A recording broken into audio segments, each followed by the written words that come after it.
તો મિત્રો આજે વાત કરવાના છે રેશન કાર્ડ કઈ રીતે અલગ કરી શકાય।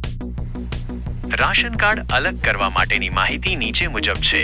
અરજી પ્રક્રિયા: તમે ઓનલાઈન અથવા ઓફલાઈન બંને રીતે અરજી કરી શકો છો। ઓનલાઈન અરજી માટે તમારે તમારા રાજ્યના સરકારી પોર્ટલ પર જવું પડશે। ગુજરાત માટે તમે ડિજિટલ ગુજરાત પોર્ટલનો ઉપયોગ કરી શકો છો। ઓફલાઈન અરજી માટે તમારે તાલુકા મામલતદાર કચેરી અથવા ઝોનલ અધિકારીની કચેરીની મુલાકાત લેવી પડશે। અરજી ફોર્મમાં જરૂરી વિગતો ભરો, જેમાં તમારું નામ, સરનામું અને અન્ય માહિતી શામેલ છે।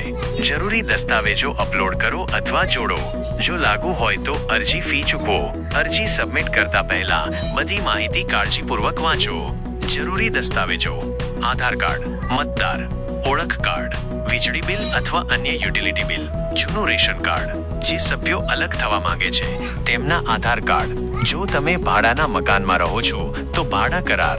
અરજીની પ્રક્રિયા: તમારી અરજી સબમિટ કર્યા પછી તમારી પાત્રતાની સમીક્ષા કરવામાં આવશે। જો તમે પાત્ર હશો તો તમારું નવું રાશન કાર્ડ તમને આપવામાં આવશે।